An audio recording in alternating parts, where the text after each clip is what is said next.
atrasado. Agora o dia tá bom.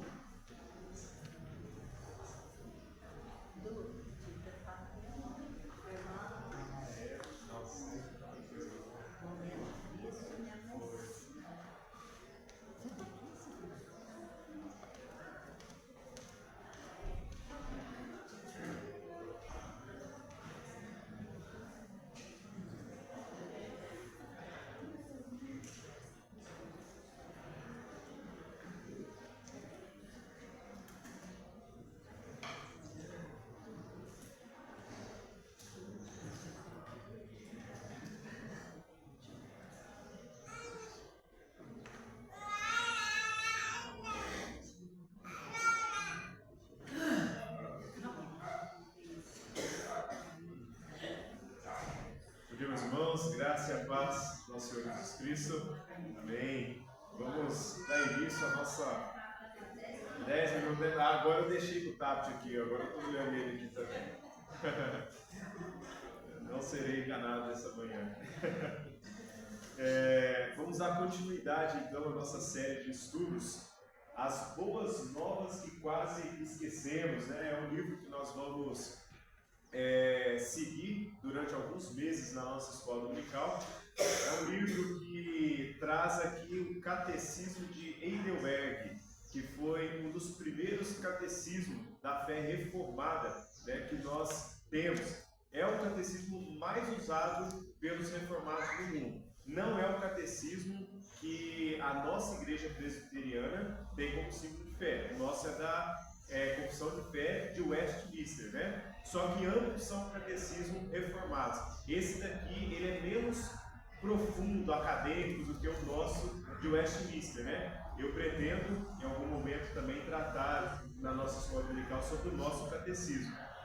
E esse catecismo, ele tem 129 perguntas e respostas. Nós tivemos a nossa aula de introdução há 2 domingos atrás, onde eu falei da importância de nós conhecermos as doutrinas santas do Senhor, de nós termos uma boa teologia, porque o mundo está repleto de teologias ruins, e tem muitos crentes que, por não conhecerem as Escrituras Sagradas, a verdadeira doutrina, são ali doutrinados por essas teologias ruins. É por isso que muitos de nós somos doentes espiritualmente, muitos de nós temos a nossa fé muito fraca e que se abala, né, em toda e qualquer circunstância. Por isso que nós precisamos ter uma doutrina, uma boa teologia, para ter a nossa fé bem fundamentada, para servirmos a Deus em diversas situações, sempre com alegria e firmeza na fé. Nós vimos, né, na segunda aula, sobre a história da reforma, a história da nossa igreja, né, como que a igreja caminhou depois ali de Cristo Jesus ter sido assunto aos céus, como que a igreja dos apóstolos caminhou, como a igreja nos primeiros séculos ali caminhou, e nós vimos, né, como que ela foi distanciando da doutrina santa, distanciando dos ensinos dos apóstolos. E aí, em 1517, o que houve? A Reforma Protestante. Muito bem. Martinho Lutero ali pregou as 95 teses lá na Alemanha. E aí começou a Reforma Protestante. E ali, então, a ideia da reforma era trazer a igreja que havia se distanciado da doutrina de Deus novamente para o ensino dos apóstolos.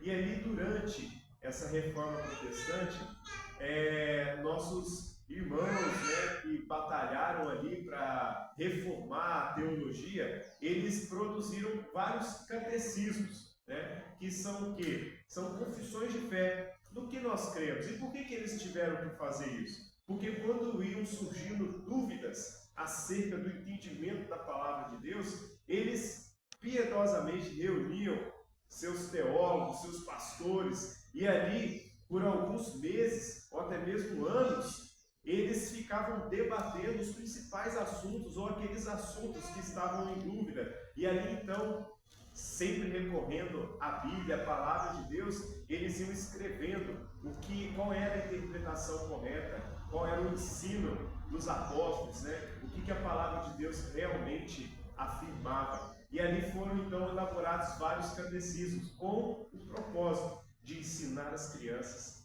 de guiar os adultos, né? E ser como referência para a igreja, como uma profissão de fé.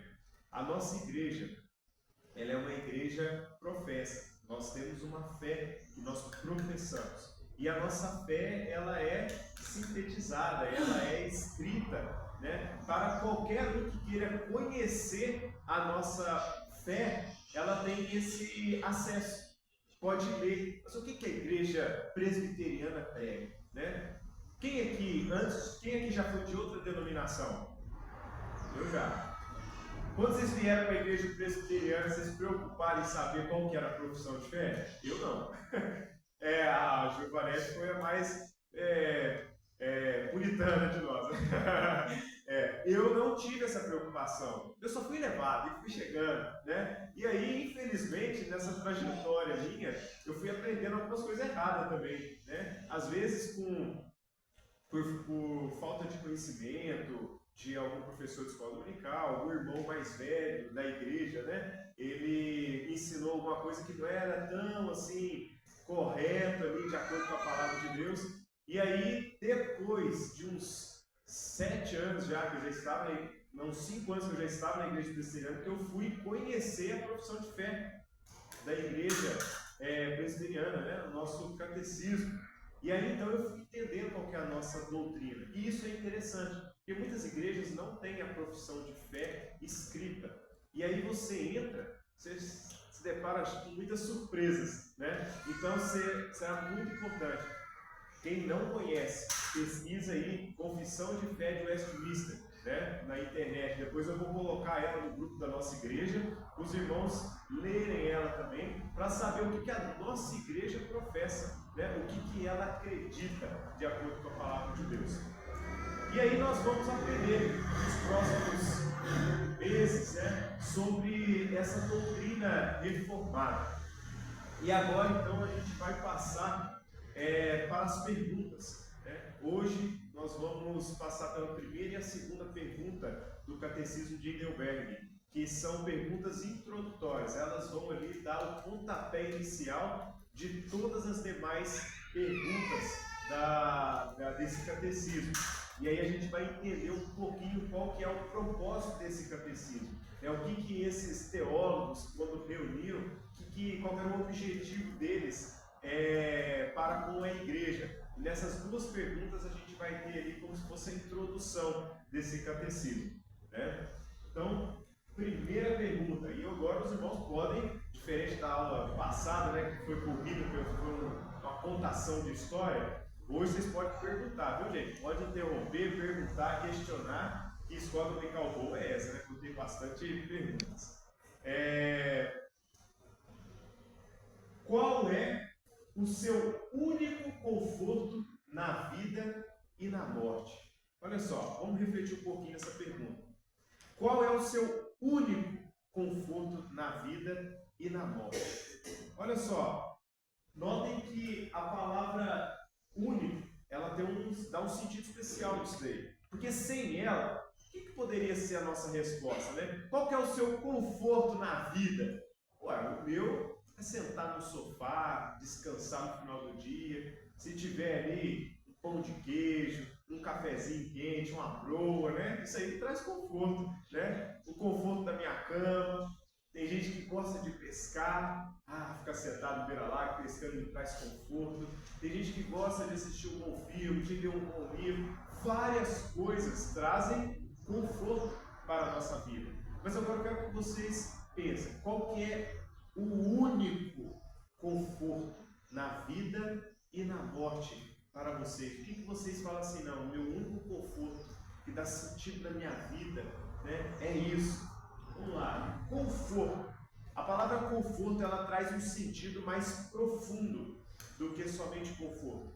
Ela, no seu original, ela traz um sentido de confiança, certeza e proteção. Então, para fazermos novamente essa pergunta, sabendo disso, ficaria mais ou menos: qual é o seu consolo na vida? Qual a sua única segurança real? O que permite que você suporte a vida e enfrente a morte sem medo? Agora ficou mais profundo, né? Qual que é o seu único conforto? O que faz você levantar e se sentir bem para aquele dia? O que te faz ter força quando você está passando por uma luta? O que te faz ter esperança quando você está vendo a tempestade tomar conta da sua vida? Confiança. Mas o que é? Qual que é a sua única confiança? Confiança em Deus. Na salvação. Muito bem. Confiança no Senhor. Exatamente. Só que a gente fala isso, mas a gente não medita nessa resposta nossa. Eu confio no Senhor. Mas na hora que a tribulação vem, na hora que a luta vem, na hora que a dor aperta, o calo dói, aí a gente fica assim: eu confio no Senhor, eu confio no Senhor. Meu Senhor, está difícil demais. Eu não vou aguentar.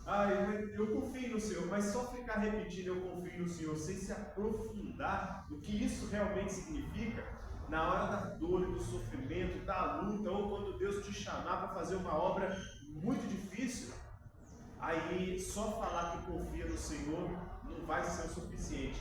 Nós vamos ver então qual que é a resposta, né, para essa pergunta.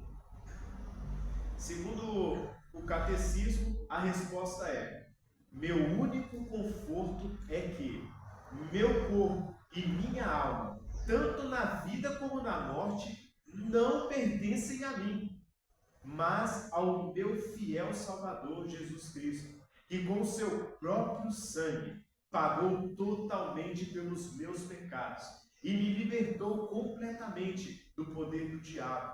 E assim ele me preserva, de modo que, contra a vontade de meu Pai Celestial, nem um fio de cabelo poderá cair da minha cabeça. E também que todas as coisas devem cooperar para a minha salvação. E, portanto, pelo seu Espírito Santo, ele também me garante a vida eterna e me torna sinceramente disposto e pronto para viver para ele daqui em diante. Eu grifei alguns textos, algumas palavras ali, umas frases importantes dessa resposta. Primeiro, né, que é o meu único conforto. Qual que é meu único consolo, minha única confiança, né, é saber que eu não pertenço a mim mesmo. Começa por aí. E a minha vontade não é a principal na minha vida. Não deveria ser, pelo menos. E que isso aconteceu porque Deus pagou o preço. Ele que me comprou com o próprio sangue de Cristo Jesus. Me comprou para quê? Para me libertar completamente. Libertar de quem? De mim mesmo. Ora, bolas, eu estava me levando para o inferno, então ele me liberou de mim mesmo. Né? Então eu sou liberto de mim, né? Do poder do diabo, do poder do pecado que habita em mim. E não somente ele me libertou, como também ele me preserva. Ele está cuidando, né? Ele está garantindo que eu continue com ele. E que todas as coisas que acontecem colaboram para o meu bem. Colaboraram para a minha salvação e colaboram para a minha santificação. E é Ele que garante a vida eterna. Bom, o que permite você suportar a vida e enfrentar a morte sem medo?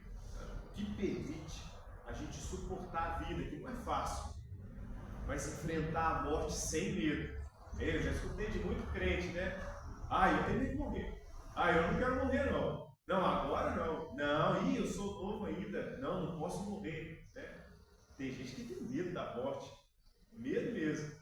Porque aqui fala: não, mas eu confio no Senhor. E se ele te chamar agora? Não, agora não, Senhor. Espera aí.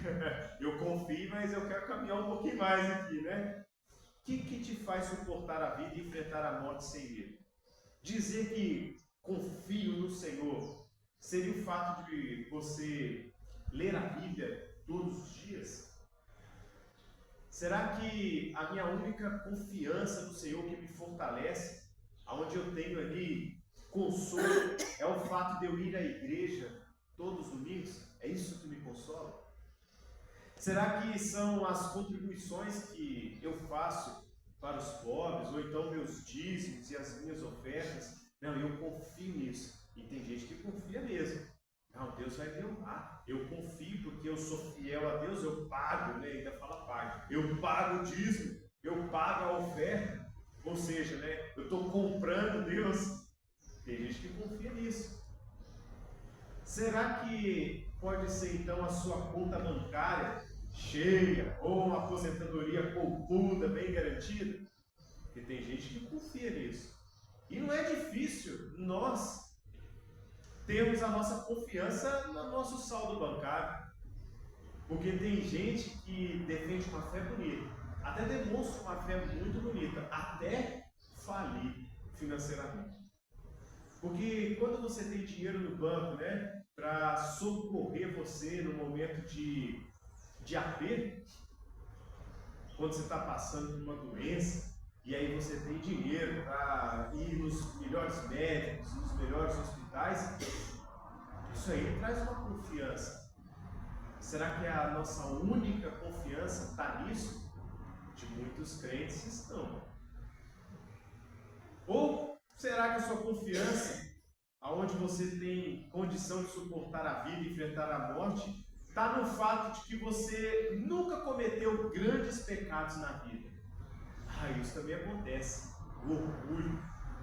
A pessoa chega e fala assim: não, eu estou tranquilo, eu tenho confiança em Deus, eu consigo suportar porque afinal de contas eu não sou um grande pecador.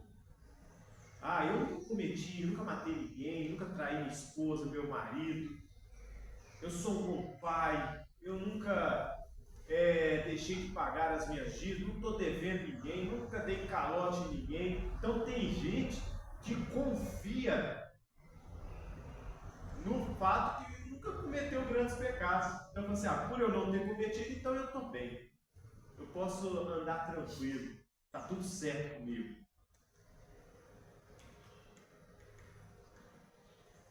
Vivemos num mundo onde esperamos encontrar conforto em bens, orgulho, poder e posição. Quem que consegue enxergar isso na igreja? Eu consigo enxergar muitos crentes vivendo confiantes por causa dos bens. E eu não estou falando nem dos bens próximos. Vamos pensar em igreja, organização. Eu estou tranquilo, a minha igreja é grande. A minha igreja tem muitos recursos, muitos ministérios. Hoje está em alta, né, dentro do presbiterianismo, a igreja de Pinheiros, né? Tem muitos crentes fazendo caravana para ir lá em São Paulo participar de um culto lá. Não é errado, não. É legal você conhecer outras igrejas e tal. Mas também é legal conhecer uma congregação no bairro, também é legal conhecer uma congregação na roça, também é legal ir lá para o norte de Minas, no Vale do Jequitinhonha, conhecer lá o aperto que nossos irmãos presbiterianos passam lá com poucos recursos. Mas se quer ir na igreja de Pinheiros, pode ir. Se quiser me chamar, eu vou também. Mas lá é uma igreja que tem muitos recursos. Estive vendo algum tempo atrás, numa escola dominical lá, o reverendo falando, né, das aquisições da igreja. A conversa deles é só nos milhões para cima, né? Compramos um galpão aqui, um terreno que foi 2 milhões, gastamos 4 milhões para construir, enviamos 7 milhões para a missão, não sei na onde. Essas são igrejas que trabalham. E tem muitos crentes que confiam, que têm conforto, porque a igreja é grande, a igreja tem muitos ministérios, a igreja tem muitos recursos. E aí essa pessoa acaba ficando orgulhosa de participar daquela igreja. Não da igreja de Cristo, mas da igreja local, na cidade tal, no bairro tal. Eu tenho orgulho de ser daquela igreja. E aí acaba que isso ele coloca como segurança na vida. eu tenho segurança na vida porque eu faço parte de uma boa igreja. E aí ela começa a ficar confortável, porque a igreja tem poder.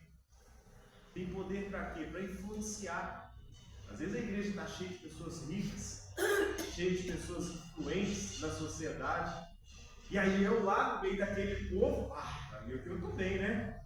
Aqui eu estou bem. Se eu estou no meio do mar, num cruzeiro gigante, eu nem sinto as ondas. Um colega meu fez uma passeio de cruzeiro, fala que só percebe que você está num barco quando você vai no banheiro tomar banho. E aí você vê a água assim, ó, escorrendo de um lado para o outro, né? Bem levinho. Mas fora isso, você nem percebe as ondas, porque você está num cruzeiro grande, né? Agora coloca você numa canoa no mar. Eu acho que você vai sentir bem, né? As ondas ali.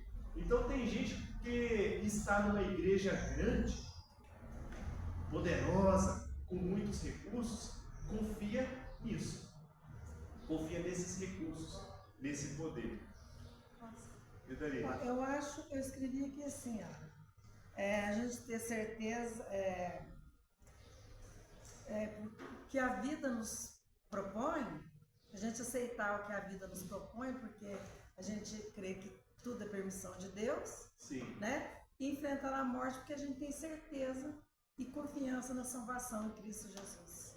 Esse é o ponto, né? O apóstolo Paulo, inclusive, fala em Filipenses, né? Isso aí, aceitar a vida nesse sentido que a senhora falou, é o que o apóstolo Paulo fala: aprendi a viver contente.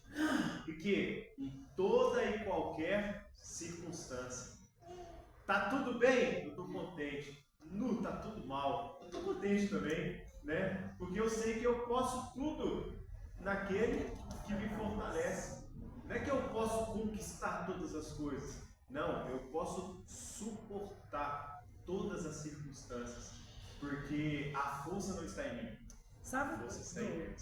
Sabe, eu acho assim, a gente tem que ficar feliz com tudo que Deus permite que aconteça com a gente. Porque às vezes tem pessoas que expõem, vamos ver uma coisa bem chula, né?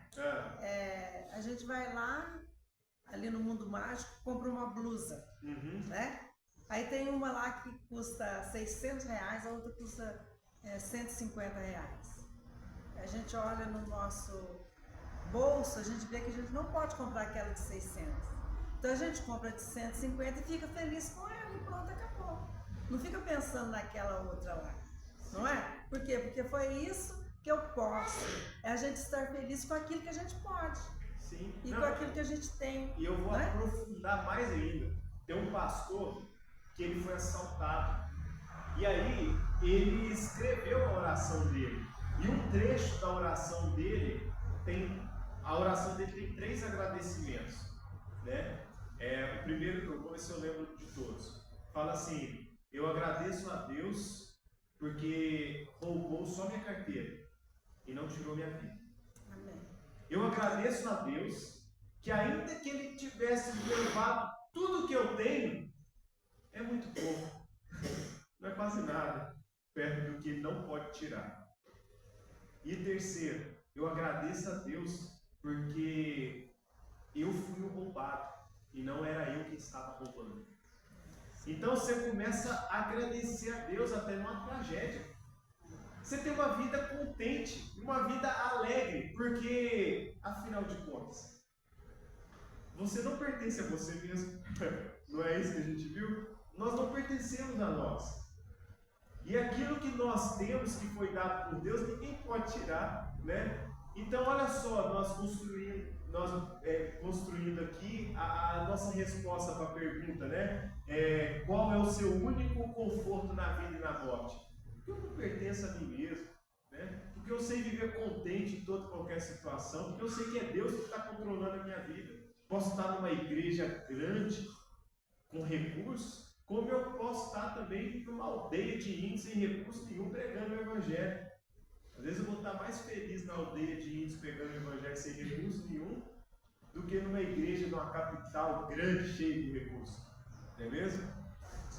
E a palavra nos... Mas aí a gente vê, né, crentes passar a última posição, né?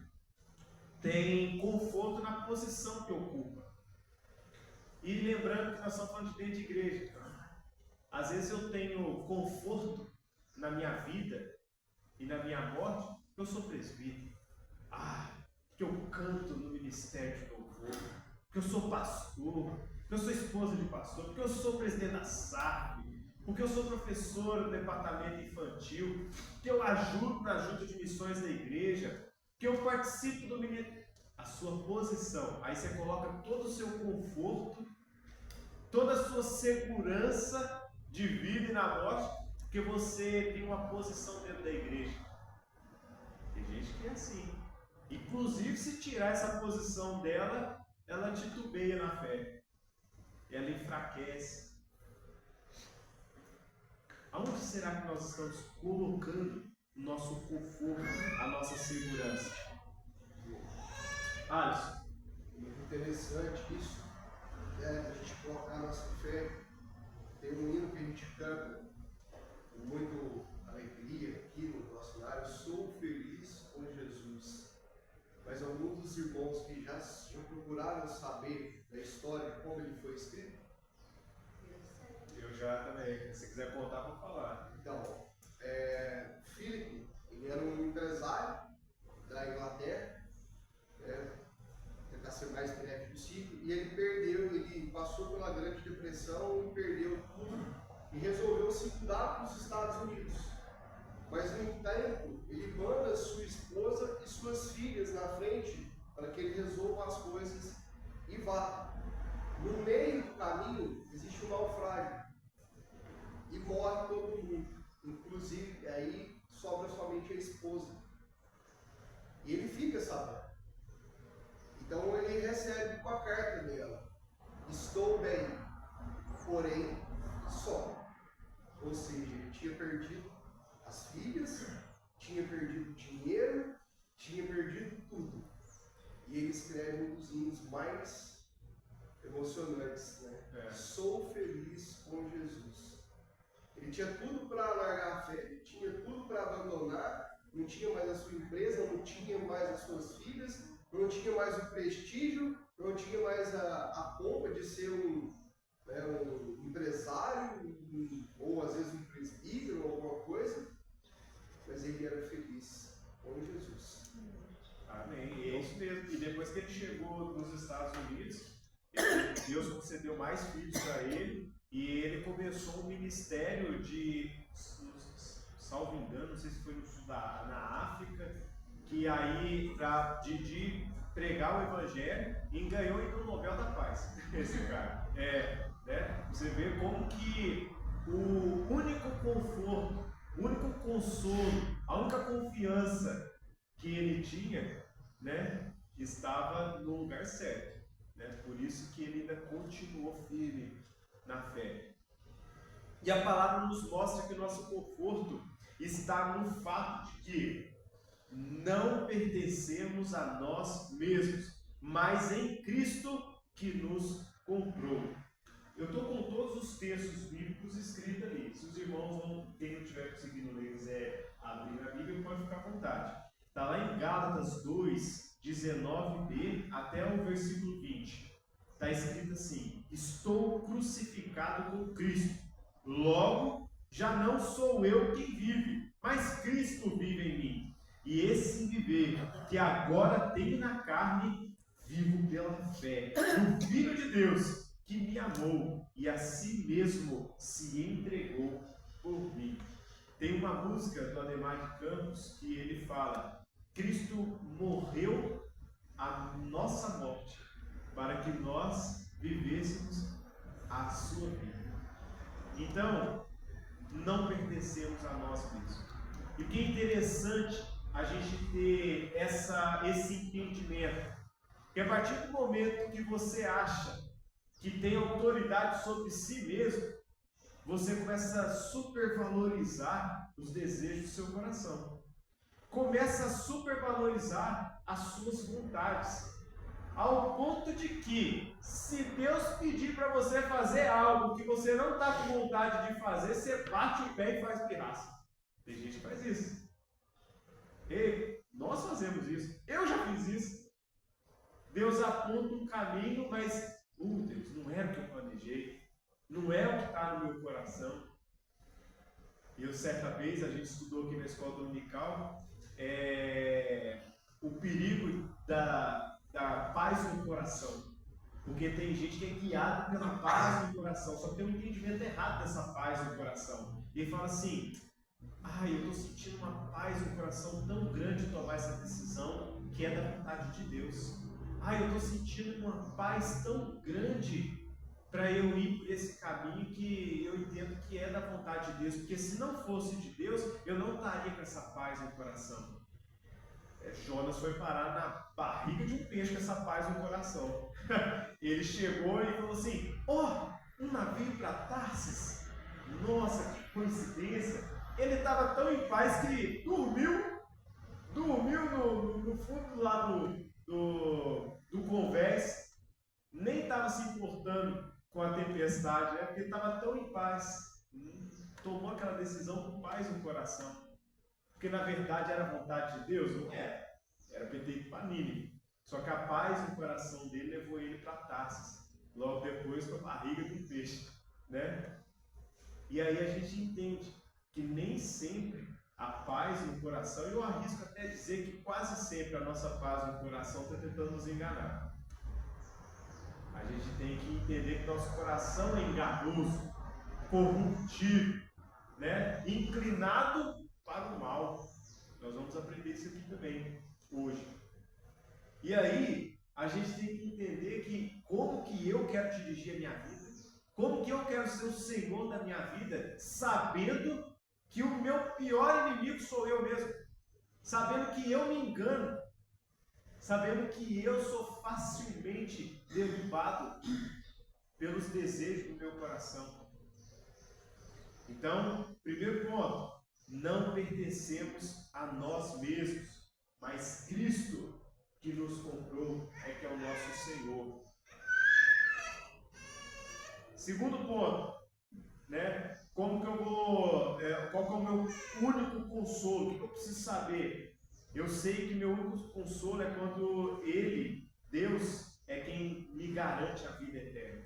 É quando eu sei que Ele, quem nos garante a vida eterna. João 10, 28. E dou-lhes a vida eterna, e nunca hão de perecer, e ninguém as arrebatará da minha mão. Quem que disse isso? Jesus.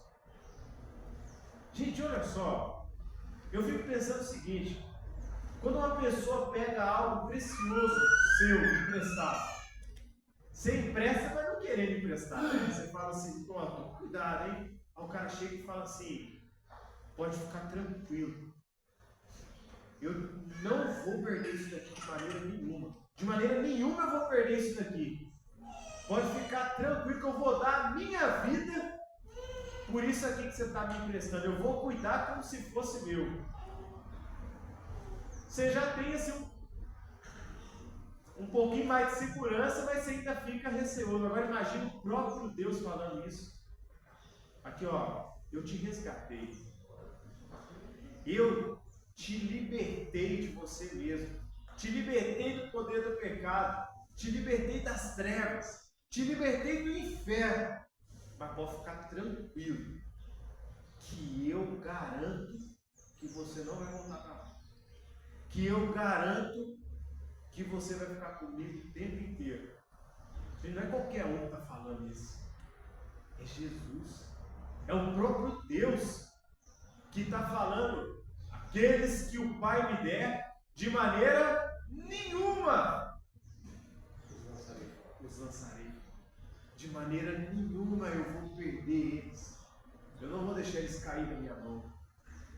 Então olha só como que o nosso único consolo, nossa única confiança começa a ficar melhor desenhada quando a gente se aprofunda na resposta. Deus então está nos preservando, é Ele que garante a nossa salvação. E também a nossa confiança está quando eu creio não só de palavra, mas verdadeiramente no coração. Em Hebreus 3, 17 e 18 diz assim: ainda que a figueira não floresça, nem haja fruto nas videiras, ainda que o produto da oliveira falhe, os campos não produzam mantimento, ainda que o rebanho seja exterminado no estábulo e não haja gado nos currais, mesmo assim eu me alegrarei no Senhor, exultarei no Deus da minha salvação. Deus não está tudo. É Abacuque. Eu escrevi, eu tô lendo aqui, eu falo assim, gente, tá errado isso aqui, né? É porque no lugar do B é o C. É Abacuque. Meus irmãos, a menos que tenha alguém aqui do agro, né, que vive só disso, a gente pode dizer, na nossa realidade urbana, vamos dizer assim, né? Ainda que eu perca meu emprego, ainda que eu perca os meus filhos, a minha família, a minha esposa, ainda que eu perca a minha saúde, ainda que eu perca qualquer coisa que eu lutei para conquistar, ainda assim eu me alegrarei. Em quem? No Senhor. Exultarei no Deus da minha salvação. Por que é importante a gente não ficar só na palavra? Nós devemos falar: eu confio no Senhor, eu confio em Cristo Jesus que me salvou. Lá na congregação, nos últimos 2 domingos, eu falei muito sobre nossa postura diante de Deus, e que Deus está muito mais preocupado com o seu coração do que com as suas palavras. Porque a gente pode falar uma coisa e ter outra coisa no coração. Então, olha só, quando nós olhamos para a história da nossa igreja, imagina só se os nossos irmãos do primeiro século, do segundo ou do terceiro, quando a gente viu que a perseguição foi a pior de todas, eles não tivessem essa confiança gravada no coração, fosse só de palavra, talvez nós nem estaríamos aqui hoje como cristãos. A gente fica pensando, né? Quanto será que eu suporto de tribulação? Eu já... Quem é pai ou mãe normalmente já chorou pensando se algum dos filhos morresse. E quem já perdeu um filho sabe que é uma dor terrível. E a gente fica assim: nossa, e se num acidente eu perder? E se numa doença eu perder? Oh meu Deus, será que eu vou dar conta? E se alguém abusar do meu filho e acabar com a vida dele? Nossa Deus, será que eu vou conseguir viver? A gente fica se questionando. Só que esses questionamentos, eles têm que nos levar para a resposta da nossa pergunta aqui. Sim, Deus, eu vou suportar. Porque, graças a Ti, a força que eu precisarei não está em mim, está no Senhor. E eu confio. Eu confio no Senhor. Eu confio na palavra e nas promessas do Senhor, que diz que vai fazer eu suportar todas as coisas por amor ao Senhor, e porque o Senhor me ama, e porque é o Senhor que me presente. Então, que a nossa confiança, nós possamos, é um exercício de meditação. Deus, será que eu confio mesmo no Senhor? Faça essa pergunta. E aí começa a lembrar das experiências. Deus, eu falo, confio no Senhor, mas aquela vez eu desesperei. Aquela vez eu entrei em desespero e achei que nada ia me tirar daquele buraco. Deus, eu já falei outras vezes que confiava no Senhor, mas quando o Senhor me provou, eu acabei caindo, né? Alisson, depois o senhor Adilson. Acho que eu falei isso aqui algumas vezes, uma vez. Todos sabem que eu perdi meu pai faz 4 anos. E na semana que antecedeu a morte dele,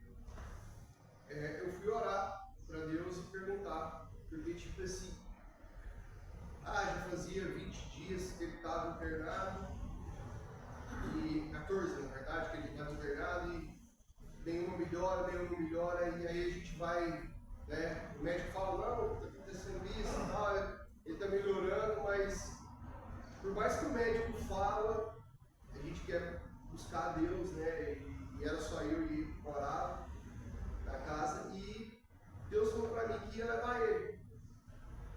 E aí eu, não senhor, mas tem meus irmãos, tem isso, tem aquilo, e a gente começa a debater com Deus. A gente começa a colocar tudo, né? Aquilo que a gente nunca colocou, não, mas senhor, tal, isso e aquilo. E Deus falou para mim que ia levar, e eu simplesmente fiz uma oração. Que se fosse, né, do meu coração, que isso não ia acontecer. Mas se fosse a vontade de Deus, que Ele só me desse serenidade e paz para passar por tudo aquilo com Ele. E eu me lembro que eu fiz essa oração e o pastor, na sequência, me mandou um vídeo que chama Oração Não Respondida, que até um pastor presbiteriano tem um livro maravilhoso, quem quiser buscar e comprar, onde fala que ele perdeu o filho, né, do câncer, e eles oravam e Deus não respondia, e depois ele foi entender que o silêncio de Deus também era uma resposta. E eu falei com a minha mãe, falei, mãe, eu orei, Deus falou que meu pai não volta. E minha mãe não é cristã, ela é católica. E ela disse, você está triste, não sei o quê, seu pai vai voltar e tal, tal. Eu falei, mãe, eu quero casar. Mas Deus falou. E por incrível que pareça, isso foi na segunda, e na sexta-feira Deus recolheu meu pai. E em meio ao tumulto, eu só lembro da oração de Jó. Só veio o meu coração quando todo mundo me perguntava, e agora? Como é que você está? Eu falei, Deus me deu, Deus tomou, bendito seja o nome do Senhor. Mas hoje é o seu aniversário. Eu falei, os planos de Deus são inigualáveis. E eu não chorei, eu não fui aquele que eu me abati, porque todo mundo já passou por perda aqui, sabe quanto que é difícil você escolher o caixão de um ente querido, tem que ir lá abrir o túmulo, tem que assinar o óbvio, né? Ainda mais com um pai, ou com um filho, ou com um irmão. Mas eu tinha certeza que aquilo que Deus tinha falado para mim na segunda estava se cumprindo e iria cumprir para frente. Foram 20 dias, 30 dias de muito tumulto e eu não me abati. E aí eu falava, essa força não é minha, que ela vem de Deus. Então muitas vezes é muito fácil a gente falar da boca para fora, mas quando está passando por aquela situação, achar que a força é nossa. Não é. Hoje eu olho para trás e sei, sempre foi Deus e tem sido Deus. Aí então, você não chorou ainda? Eu falei assim, eu confio em Deus. Tudo tem um momento. A gente chora no momento certo, a gente ri no momento certo. Mas eu senti a presença de Deus porque Ele conduziu tudo. E eu não planejei, eu não falei nada. Só confio. Só confiei. Não é fácil confiar. A gente tem experiência. Eu já passei por momentos que eu claramente vi que Deus me sustentou o tempo inteiro. Como também já passei momentos que eu miseravelmente falhei, porque eu tentei confiar na minha própria força. Senhor Adilson. Eu queria dizer o seguinte, que a gente, em situações da vida da gente, mesmo a gente tendo uma vida espiritual assim, considerada boa, a gente perde ela por alguns momentos. Graças a Deus, porque depois Deus restabelece essa. Exato. Porque Deus conhece a nossa estrutura, né? Sabe tudo. O dia que eu caí na mão dos bandidos, que eu nunca valorizei tanto a minha esposa, minhas filhas, né? De eu estar na vida, com ela, sendo que eu nunca fui na mão do erro. De que eu orava de manhã cedo, para Deus me abençoar naquele dia, né? E agora está na mão de homens que não eram indicados, mirados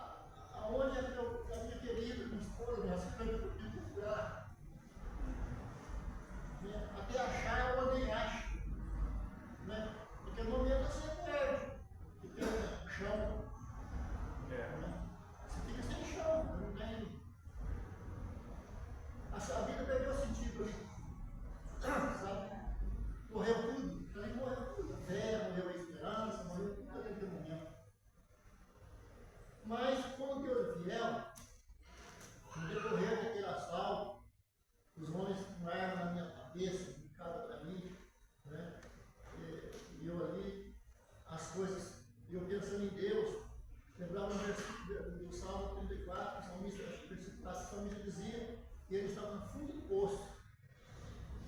E Deus tirou ele. Eu pensava só nisso.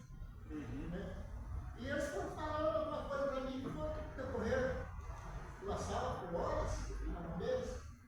Eles falando alguma coisa para mim que me confortava, sabe? E me dava assim, parecendo que ia sair tudo bem. Quando saiu, né? No fim, tudo saiu de uma maneira maravilhosa. Tudo saiu. Até remédio para mim, se perguntaram para mim se precisava comprar para mim. Perguntaram para mim se eu já tinha passado por aquela situação alguma vez. Eu falei, não. Pois é, o senhor hoje na mão de um bandido. Eles falando. Essa é a nossa profissão. Dá para saber. Né? Mas você pode estar sossegado, não vai acontecer nada. Eu falei, eu ia pedir isso para vocês. Quando você vai no meio do mar, me amar no meio do mar, eu falei, nada disso vai acontecer.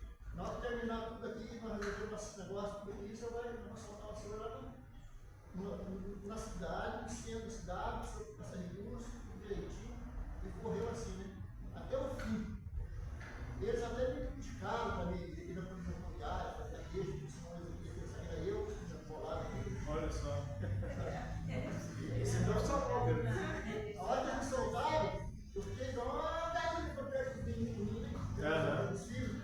Eu corria para lá, corria para cá, não sabia para onde eu ia, mas aí apareceu um motoqueiro me olhando assim, era um bairro novo, cheio de ruas asfaltadas, carro, tal, mas não tinha uma casa. O motoqueiro me passou devagarzinho, olhando, falando, será que é outra sala? Né? Aí hoje eu vim assim, fiz sinal para ele, parou 4 horas. Eu falei, não, moço, eu tinha assaltado, o bandido me soltaram aqui. Eu falei, não, peraí, eu fui para a polícia. Ligou para a polícia, foi no marquete no negócio, 4 minutos. A polícia estava lá. A polícia me pegou, me levou, esse era umas 2 horas da tarde já. A polícia me levou no carrinho de lanche. Você já comeu alguma coisa? Eu falei, não, então não comi. Pagaram o lanche para mim, né? Tudo desse jeito. Me levou lá na polícia rodoviária, eles mesmo ligaram em casa, a polícia, né? E aí você vê a diferença entre aquele que serve a Deus e o que não serve. Deus ele cuida nos detalhes, né? Porque de princípio eu perdi até a minha esperança, minha fé, sabe? Sim. Na hora que eu vi que eu estava ali dominado, eu deitado no banco do carro atrás, pararam o carro no caminho, eu achei que eles iam pôr bagageiro do carro, não foi não. Eu deitado ali, coberto, uma panaiada, com calor, em cima, sabe? Isso foi o sistema. E o senhor contando essa história me faz lembrar de dois momentos na Bíblia, né? Um com Elias, o senhor falou, né? Um homem ali, a gente tem ali uma vida devocional, uma vida espiritual considerável com Deus, né? Mas tem hora que a gente vaqueia, né? E Elias foi esse, né? Caramba, eu tinha acabado de enfrentar os profetas e sido instrumento na mão de Deus para fazer aquilo tudo que ele fez, e depois ele entrou em depressão e foi para uma caverna, né? E aí Deus lá na caverna cuidou dele. Aí a diferença de uma pessoa que confia em Deus não é que a pessoa, às vezes a gente pensa que a gente vai demonstrar força o tempo inteiro. Não é isso. A diferença é que até quando você está lá no pó, você ainda ouve a Deus. O problema é quem ouve e quem não ouve. Porque Elias estava lá no pó, pediu a Deus a morte. Só que Deus deu a morte para ele? Não. Deus deu uma ordem para ele. Né? Levanta que você não está sozinho, não. Eles falaram para mim, pastor Paulo. Falaram para mim assim, mas isso é tranquilo. Demais. Com meu filho, eu vou reagir na mão de 3 homens armados, cada um uma arma na mão, vou fazer o quê? Eu sou tranquilo sim, Deus me guarda, Deus me protege, Deus vai abençoar vocês também, sabe? E foi assim, né? Pois é. E a segunda situação que eu lembro foi quando Davi estava fugindo de Saul, e no meio daquela fuga que se deu em vários episódios, né? Num deles, quem que socorreu Davi, vocês lembram? Os filisteus, que eram quem Davi perseguia e matava, né? Eram os inimigos número 1, né? De Davi depois de Saul. E Deus permitiu que os filisteus, inimigos do povo de Deus, socorressem Davi. Gente, Deus é tão poderoso, se Ele quiser mandar o diabo cuidar da gente, Ele manda. Não, se você estiver passando fome, igual aquela história que conta de uma família de crente passando fome, eu não sei se é história com H ou com E, né? Não sei. Mas conta que um satanista pegou a cesta básica e falou assim, ó, o diabo mandou te entregar aqui, ó. É o diabo que está dando essa comida para vocês, vocês vão comer. Eu falei assim, quando Deus manda, o diabo obedece. Né? Verdade. Eu tinha novinho. Eu falei, será que eu não vou ver no momento que ele sei andar? Nossa, então, hein? Olha, eu nunca amei tanto a minha esposa como as filhas. Não sei se Não, louvado seja Deus por isso. E aí agora a segunda pergunta, ela a gente vai passar mais rapidinho, do catecismo por desfrutar desse conforto, então agora nós sabemos aonde está o nosso conforto, a nossa segurança, nós agora sabemos. Agora, por desfrutar deste conforto, quais as coisas que nós, você precisa saber para que possa viver e morrer de modo mais feliz? Eu vou pedir só para as crianças, Tia Rosana, espera lá fora um pouquinho, só mais uns 5 minutinhos, porque senão eu não vou conseguir terminar isso daqui.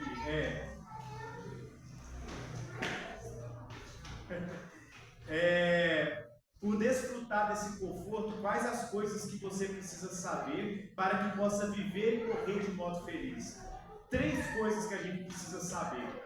Primeiro, como são grandes os meus pecados e a minha miséria. Segundo, como posso ser salvo dos meus pecados e da minha miséria. E terceiro, como que eu posso expressar a minha gratidão? Esqueci de passar aqui. Como eu posso expressar a minha gratidão a Deus por essa libertação? Bom, pertencer a Jesus e não a nós mesmos significa conhecer 3 coisas. Primeiro a nossa culpa, depois a graça de Deus e depois a gratidão que nós devemos ter. Todo o restante do catecismo segue esse esquema de culpa, graça e gratidão. Como que nós vamos compreender o nosso pecado, a nossa culpa? O apóstolo Paulo, ele mostra isso. Quando ele escreveu Romanos 3, 9 e 12. E então, somos superiores a eles? De modo nenhum, pois já demonstramos que tanto os judeus como os gregos estão todos debaixo do pecado. Como está escrito, não há um justo, nenhum sequer. Não há quem entenda, não há quem busque a Deus. Todos se desviaram, juntos se tornaram inúteis. Não há quem faça o bem, nenhum sequer. Em Romanos 7, 18 e 19 ele falou, porque eu sei que em mim, isto é, na minha carne, não habita bem algum, pois o querer o bem está em mim, mas não realizá-lo, pois não faço o bem que quero, mas o mal que não quero. Por que primeiro a gente precisa reconhecer a nossa culpa? Primeira coisa, a gente precisa conhecer o nosso pecado. Por quê? Você só procura um médico quando você está doente. Uma pessoa sã, que não tem problema nenhum, não vai procurar tomar um remédio, né? Porque ela não tem problema. Quem toma remédio? Aquela pessoa que sabe que tem um problema, que sabe que tem uma coisa errada. Então, como que nós vamos tomar o remédio Cristo Jesus? Como que nós vamos reconhecer a salvação que nós precisamos se nós não estamos tomando nem conhecimento que a gente precisa ser salvo? Então, primeiro ponto, em tudo, a gente precisa conhecer o nosso pecado. A gente precisa reconhecer que nós precisamos de Deus.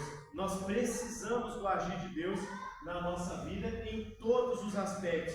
E a gente limita o nosso relacionamento com Deus. Porque tem aspectos da nossa vida, tem cômodos da nossa casa que a gente abre e recebe Deus. Mas tem lugar na nossa casa que está com as portas fechadas para Deus. Tem lugar na nossa casa, no nosso coração, que a gente não abre para Deus. Porque a gente acha que não precisa de Deus ali, né? Então a gente precisa reconhecer que nós precisamos de Deus. Segundo ponto,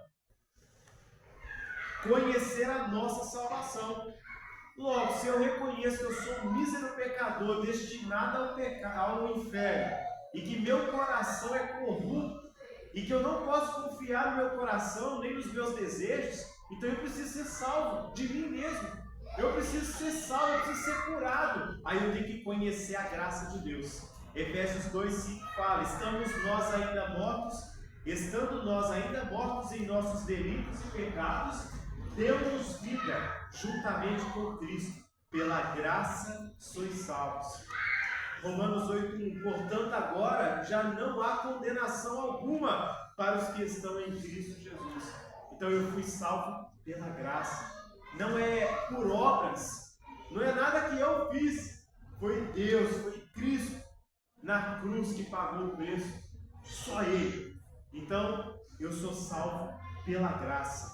Então eu tenho que conhecer a minha salvação. E terceiro ponto: como somos santificados para servir a Deus. Nós precisamos entender isso. Como que nós somos santificados para servir a Deus? 2 Coríntios 7,1 fala: amados, visto que temos essas promessas, purifiquemo-nos de toda impureza, do corpo e do espírito, aperfeiçoando a santidade no temor de Deus. Lembra que eu falei que nós precisamos sempre conhecer a nossa culpa, a graça e a nossa gratidão? Ora bolas, eu fui salvo. Eu recebi algo que eu não imaginava que pudesse receber. Agora eu sou eternamente grato a Deus.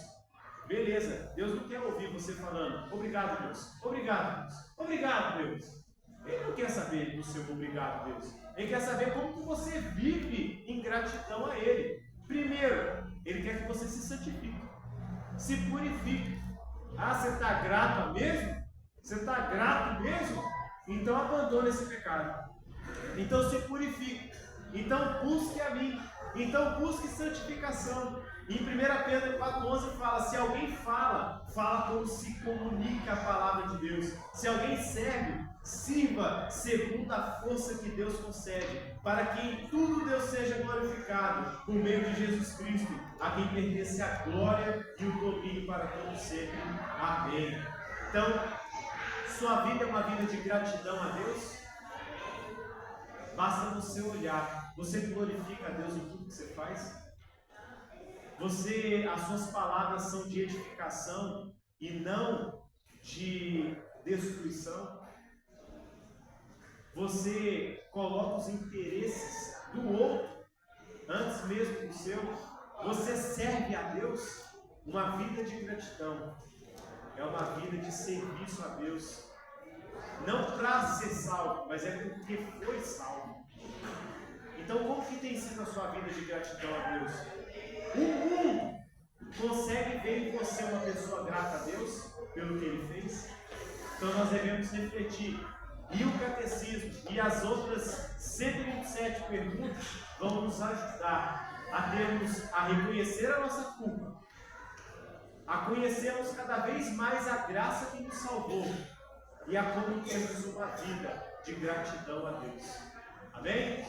Amém. Vamos orar e encerrar nossa aula. Senhor Deus, obrigado por este momento que tivemos aqui. Obrigado a Deus porque podemos ver que o Senhor é um Deus que nos aspira a confiança, que é o nosso refúgio, a nossa fortaleza. Que o nosso único conforto na vida e na morte seja o sacrifício de Cristo Jesus sobre nós. A graça derramada sobre as nossas vidas e a preservação que o Senhor nos dá, ó Pai, a sabermos que nós não pertencemos a nós mesmos, mas pertencemos ao Senhor. E que possamos reconhecer a nossa culpa, conhecer cada vez mais a nossa salvação, para termos uma vida de gratidão e que glorifique o nome do Senhor. Obrigado no nome santo de Jesus. Amém. E amém.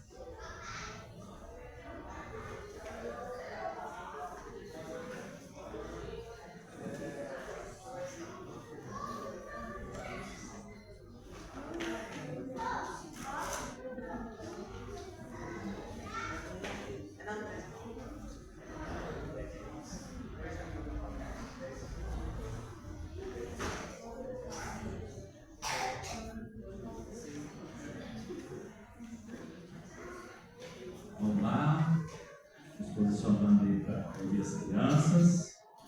Qual salinho vai ser primeiro? Pode ser? Tá, vai ser Laura.